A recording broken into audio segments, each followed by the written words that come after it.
नमस्ते सबैजनालाई। आज धेरै दिनपछि आफ्नो मनको कुरा लिएर आएको छु। यो नेपालकै कुरा हो। म त बाहिरको कुरा गर्दिनँ होला, किनभने म नेपालमै जन्मेको हो, नेपालकै कुरा गर्छु। अरू देशसँग दाँजेर केही हुनेवाला छैन।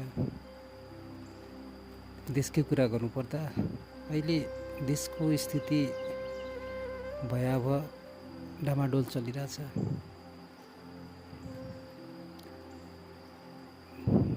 मान्छेहरू देशको उन्नति गर्न रुचाइरहेको छैन।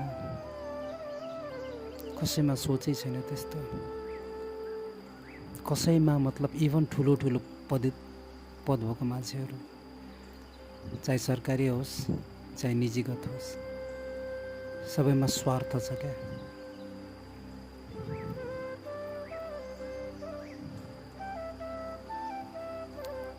त्यसले केही पनि हुनेवाला छैन। अहिलेको स्वार्थले आउँदो भविष्यलाई केही असर गर्नेवाला छैन।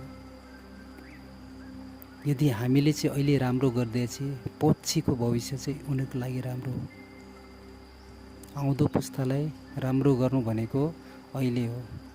तर देशको स्थिति हेरेर मलाई लाग्दैन, कसैमा त्यस्तो सोच छैन।